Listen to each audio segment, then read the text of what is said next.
Hey les Phoenixous, ici le Phoenix. Aujourd'hui, retour sur le tome 4 de Gigantis.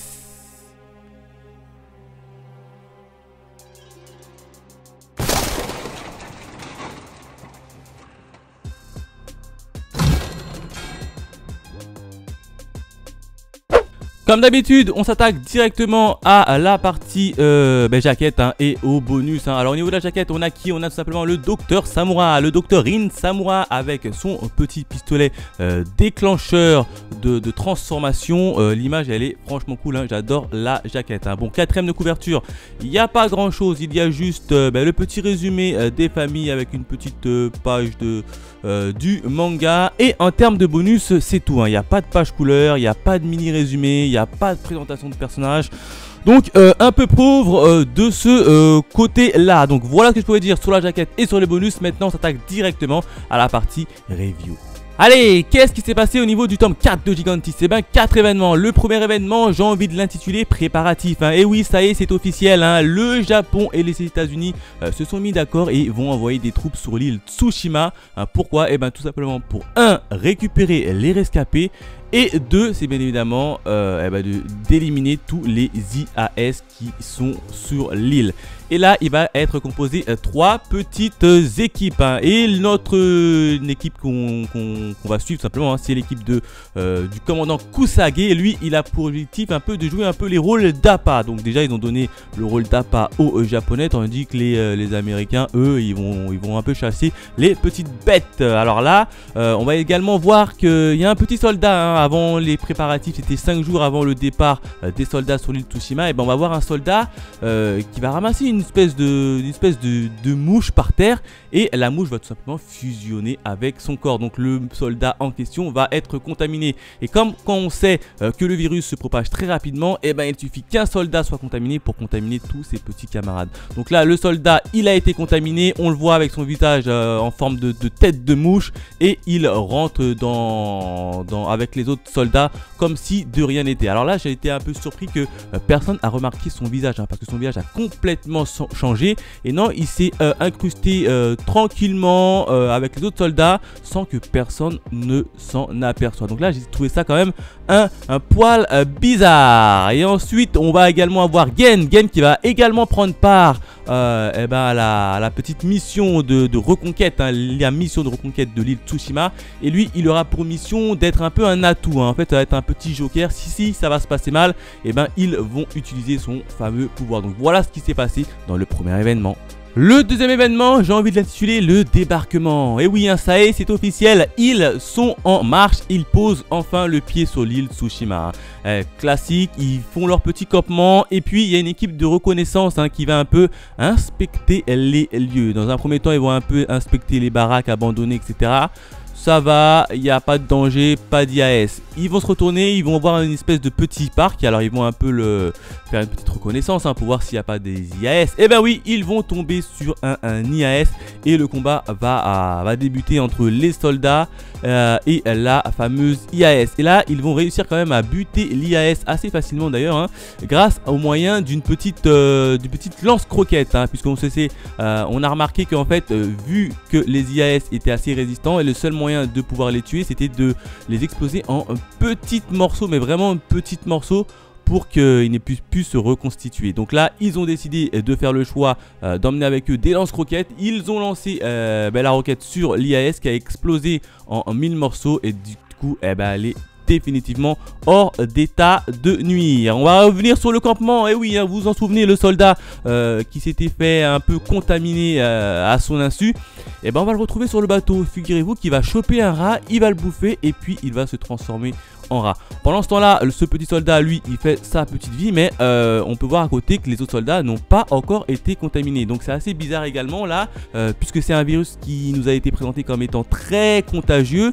Là, tu as quand même un soldat qui a passé pas mal de temps avec d'autres soldats enfermés sur un bateau, et les autres soldats ne sont même pas impactés par le virus. Et pire que ça, ils n'ont même pas vu que leur pote, hein, leur compagnon a été contaminé, hein, parce que quand tu es contaminé, tu changes littéralement d'aspect physique. Et là, franchement, j'ai pas compris. Alors, je sais pas si c'est moi qui me l'a compris ou pas, mais en tout cas, ça m'a un peu laissé perplexe. Pendant ce temps-là, on va retourner un peu sur les soldats, et notamment une autre équipe hein, qui a envoyé des hélicoptères en haut du bunker, hein, là où se cachent les rescapés.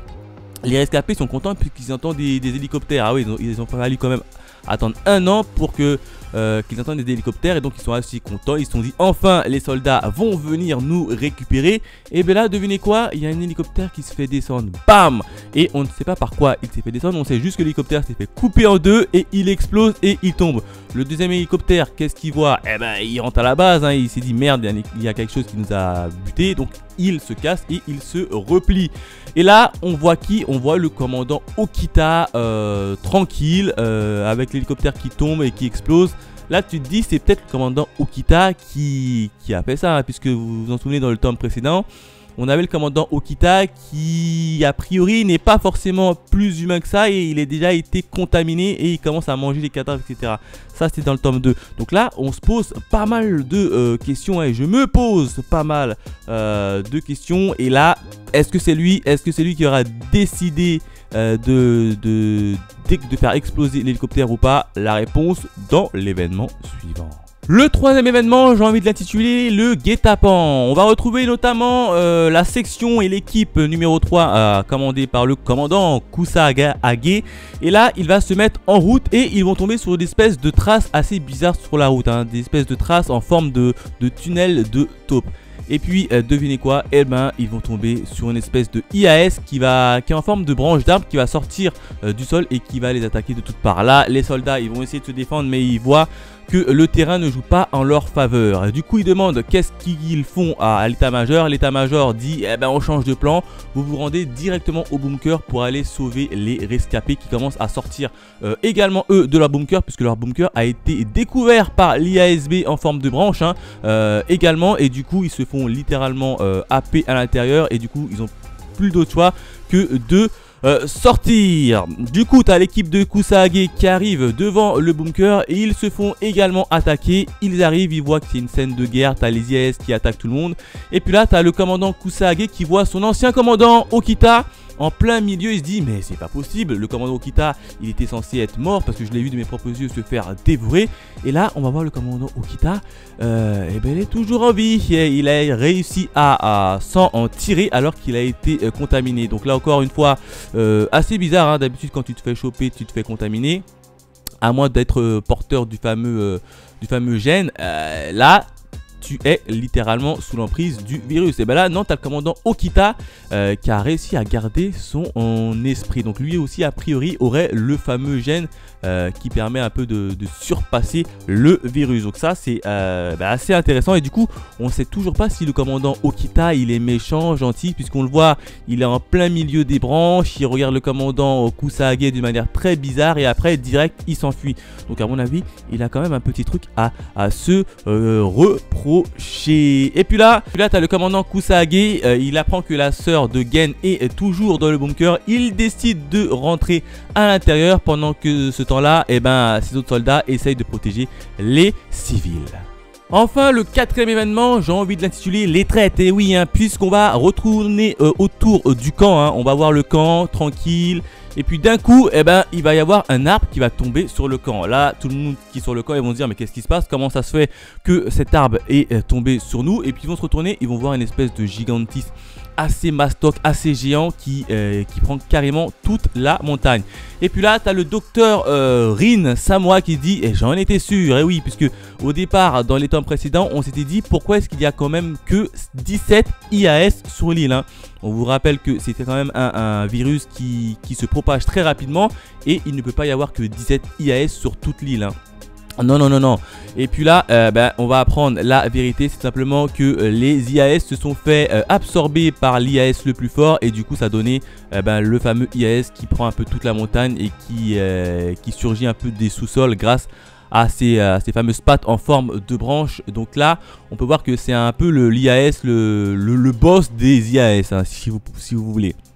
Et puis là, contre toute attente, t'as le commandant et l'état-major qui est sur place. Il dit clairement, on annule la mission et on rentre chez nous. Évidemment, t'en as certains qui sont pas d'accord, hein, notamment notre cher petit commandant Otsafune. Il n'est pas d'accord, il s'est dit, on est déjà venu ici une fois, on a perdu, on a replié les bagages, là on revient pour les sauver et vous voulez qu'on repart une seconde fois? Non, non, non, non, non, ça va pas se passer comme ça. Et du coup, ça va être le docteur Rin Samura qui va également emmener Gen avec lui. Ils vont dire cette fois-ci, ça va être le tour d'utiliser mon atout.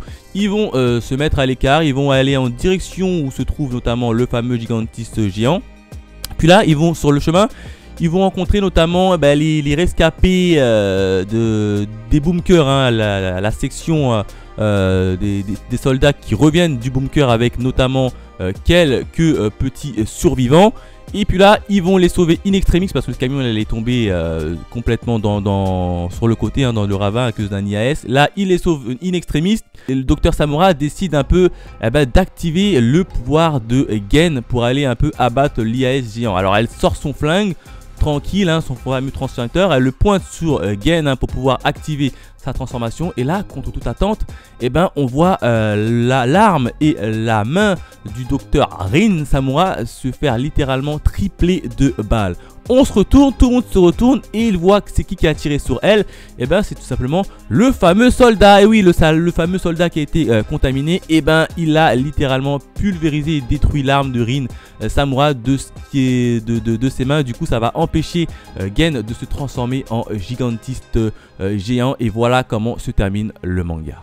Voilà ce que je pouvais dire sur le tome 4 de Gigantis, hein. Encore une fois, petite lecture assez intéressante, mais il y a quand même sur ce tome là pas mal d'incohérences, hein. Notamment le soldat qui est capable qui s'est fait contaminer, ou autour de lui personne ne voit qu'il s'est fait contaminer, assez bizarre, hein. Notamment quand il va également se faire enfermer dans le bateau et voyager avec d'autres soldats. Là également personne n'a été contaminé, personne n'a vu qu'il était contaminé, donc assez bizarre. Et enfin là on apprend que le soldat contaminé, il a détruit le transmetteur qui permet à Gen de se transformer. Donc là tu te dis que comment ça se fait qu'il est au courant que ce transmetteur il est capable de transformer Gen en fameux Gigantis, hein. Du coup lui il a vu la menace, mais la menace pour qui? Pour l'IAS qui est resté sur l'île en question, alors que lui il vient d'arriver. Comment ça se fait que les IAS ils peuvent communiquer entre eux ou pas? Donc il y a quand même pas mal de zones d'ombre. J'ai trouvé également que le manga avait donné un petit coup d'accélérateur, puisque on l'a appris, le manga va se terminer en 5 tomes. Là on est déjà au tome 4. Il reste encore pas mal de points à élucider, hein, notamment le commandant Okita. Est-ce que le commandant Okita est gentil? Il est méchant? Bref, c'est un peu bizarre, un peu perplexe tout ça. Le tome il était quand même un peu bizarre quand même. Il y a quand même pas mal de zones d'incohérence, pas mal de zones d'ombre. J'espère que tout ça va être un peu mieux expliqué dans le dernier tome et dans le tome 5. Mais là pour le moment assez perplexe. En termes de notes, personnellement je leur ai mis la note de 3 sur 5 parce qu'il n'y a pas réellement de bonus comme d'habitude, hein. Il n'y a pas de présentation de personnages. Et j'ai trouvé que le manga partait un peu trop vite, des zones d'ombre, pas mal d'incohérences. Donc pour moi ça vaut quand même un 3 sur 5 en termes de notes. Voilà ce que je pouvais dire sur le tome 4 de Gigantis, hein. N'hésitez pas à me laisser vos avis dans les commentaires. Quant à nous on se retrouve très vite pour de nouvelles aventures. Allez, bye mes Phoenixous.